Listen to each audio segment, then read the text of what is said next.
mấy cái gì mày phá mà cái gì con luôn thì sử dụng đi mày thuộc cái tôi cán luôn.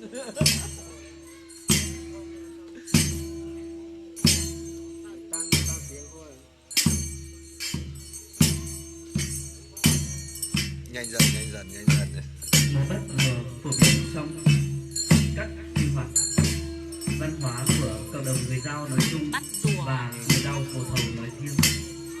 Với những âm thanh sôi động, đây là điệu múa bắt rùa trong trích hội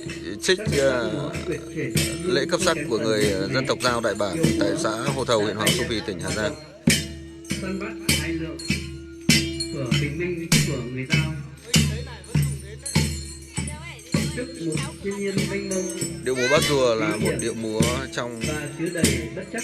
lễ cấp sắc của người Dao. Chúng ta được xem đây là chỉ là một trích đoạn trong điệu múa bắt rùa. Lấy đó để bù đắp những khiếm khuyết về trình độ canh tác và sự thô sơ của các phương tiện sản xuất. Ngay sau điệu múa này, quý vị và các bạn sẽ xem màn liếm lưỡi cày, nung đỏ và màn tắm than của đồng bào dân tộc tại xã Hồ Thầu. Sức mạnh và sự đoàn kết khéo léo của con người Dao.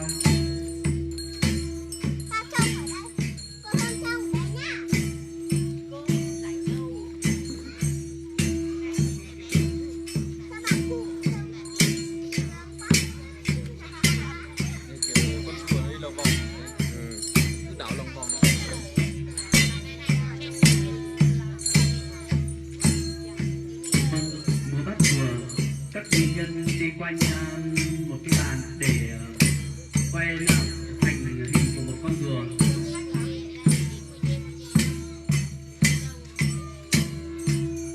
Điện thoại còn yếu lắm không mấy ạ? Dạ. Điện thoại còn yếu lắm, phải biết tập đấy.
Động tác vừa rồi là lắng tai và nghe xem thấy rùa ở trong không.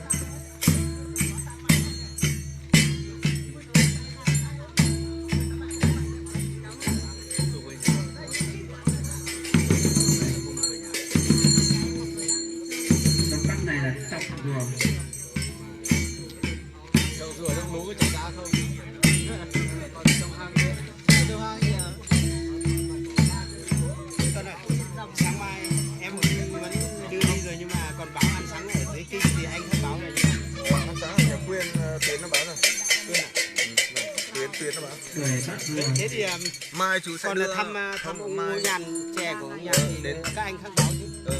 đến chỗ nhà thì vào đấy một tí nữa, sau đó thì chạy thẳng lên chỗ Nhà huyện trước, chạy lên nhà huyện xong mới quay xuống nhà Quyên ăn sáng.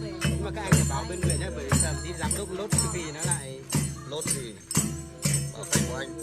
nhá nhá nhá. Ok Không đi. rồi Lại gặp khó khăn thì không Lợn rùa.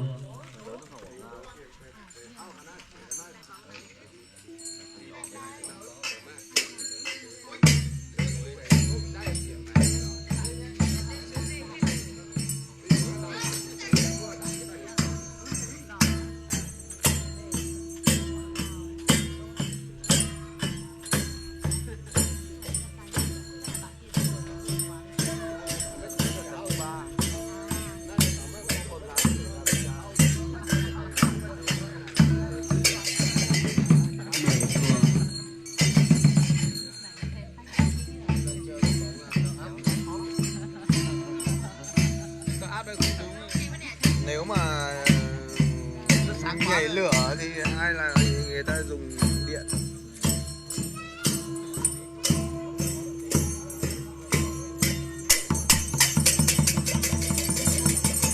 chiêng rùa.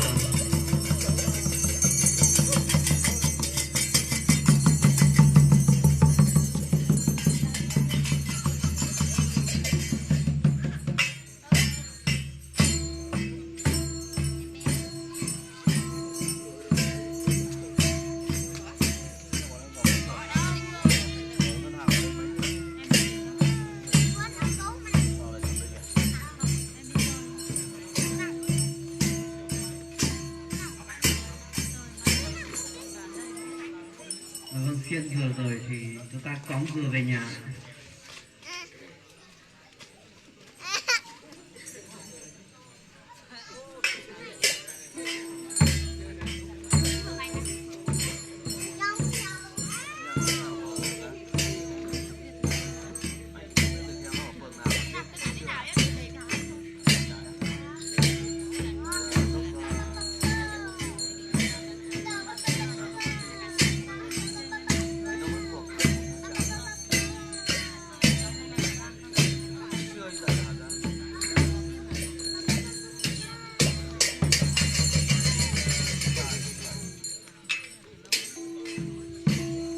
Cõng về rồi thì treo giường.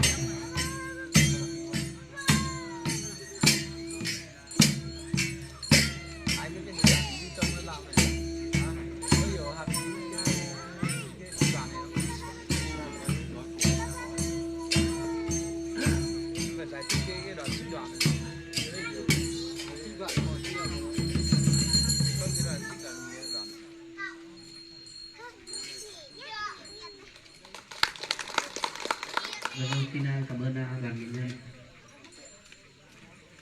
Nối tiếp chương trình là màn liếm lưới cày của dân tộc Mông do nghệ nhân Không đọc được.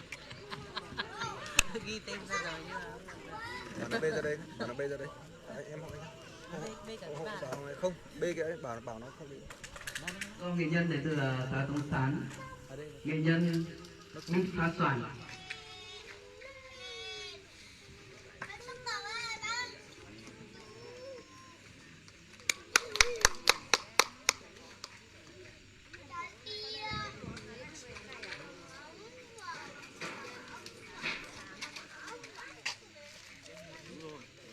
Chia cho nhau tí ánh sáng. Rượu à? Không, nước.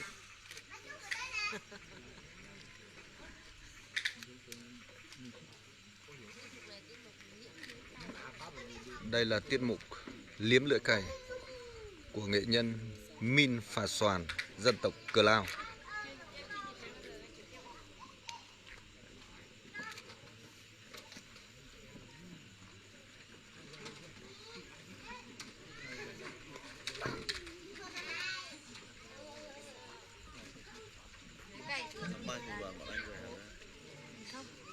Đây là chiếc lưỡi cày được nung đỏ.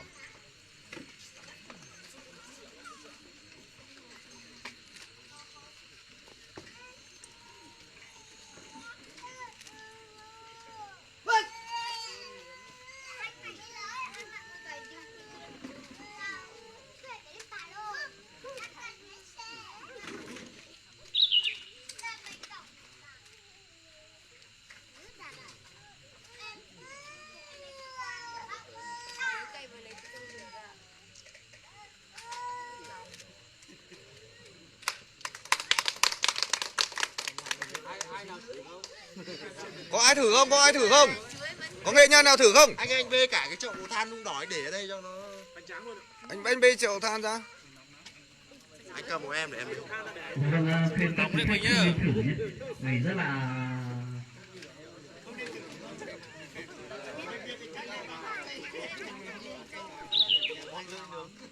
Để đấy xong đầu tí xoắn ra, để đấy xong tí nữa dội nước vào cho nó bốc khói. Để trước này. Đằng trước. Làm lại phát nữa đi.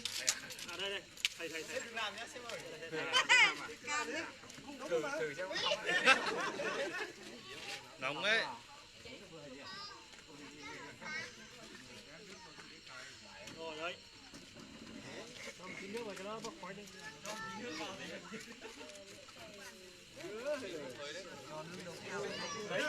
Anh ơi cho thêm một tí nước nữa đi ạ. Dội nước vào. Dội thêm nước vào xoàn này. Dội thêm nước vào cái lưỡi cày đi. Vâng, chúng ta có thể nhìn thấy nó rất là nóng ạ. Vâng, đấy. Thế mà cái lưới của bác ấy vẫn chặn được vào rất bình thường ạ. Anh ơi cho cái lưỡi cày vào nung lại một tí nữa xong anh làm lại lần nữa cho anh em xem.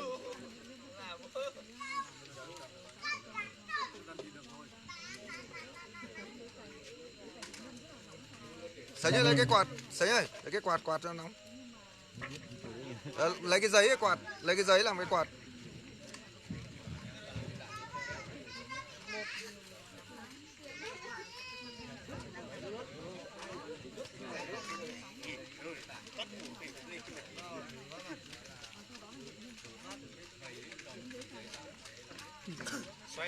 xoay người xoay vòng cung, xoay người xoay vòng cung.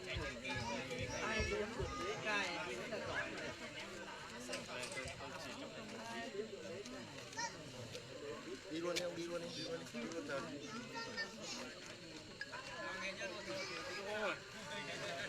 Tổng bạn mà, phải cả bạn. Gì đó, cứ làm một lần xem nào. Bảo tí nữa lại không diện tới. Cần tính làm tí nào. Tắt. Với mày lấy đi Quỳnh. Rất là lần hai đó. Anh ơi đừng đứng dậy nha, anh đừng đứng dậy nhé. Anh làm phép thứ lại đi để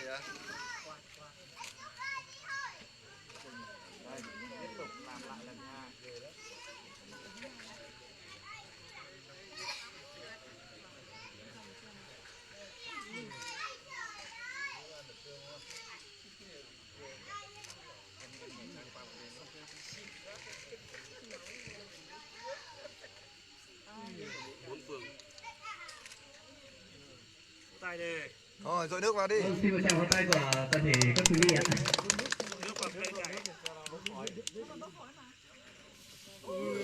Thêm lần nữa anh ơi. Rồi chén nữa. Rồi chén nữa.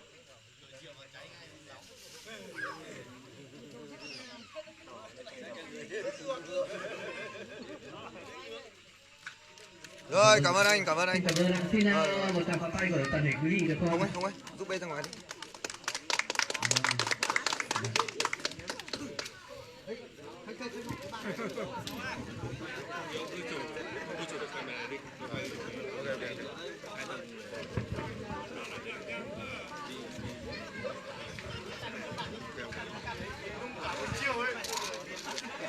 Cái lưỡi cày này nung mấy tiếng mới đỏ. Nói tiếp chương trình sẽ là lần này nhảy lửa của dân tộc Dao.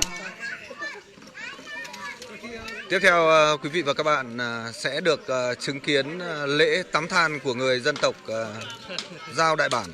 Dạ vâng, xin mời các quý vị khách quý chúng ta đang đứng ở gần khu vực này thì chúng ta. Sau đó em đừng có đứng lên nhé, em ngồi im đấy nhé. Rất là dễ là mọi người sẽ bắn vào mình.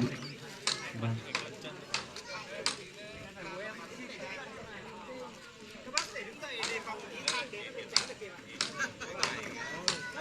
Mời các anh chị có thể đề phòng đứng dậy để đề phòng tí than đến mình tránh được kịp.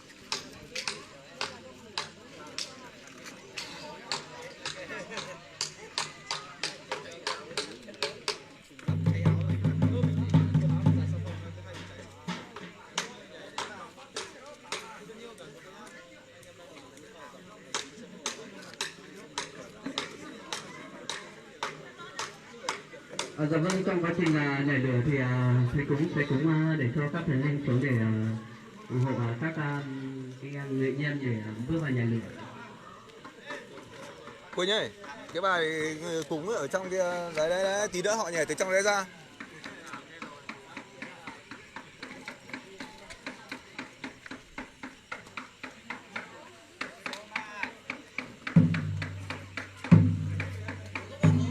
Rồi chào thế. Cắn đun nó mà.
Hãy ăn nó nào các quý ơi.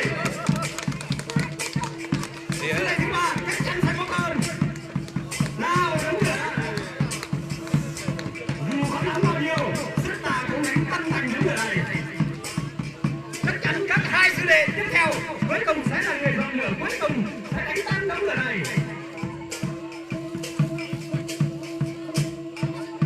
Mời quý vị cho một tràng pháo tay thật mạnh mẽ để sư đệ thứ 5 rất đẹp, chắc chắn là sư đệ mạnh nhất trong ngày hôm nay. Mời quý vị cùng cho một tràng pháo tay để cổ vũ sư đệ cuối cùng.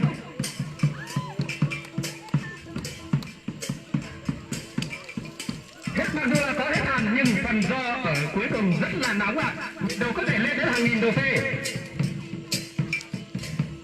Ngay sau thầy này, ngay sau sư đệ nhảy cuối cùng mời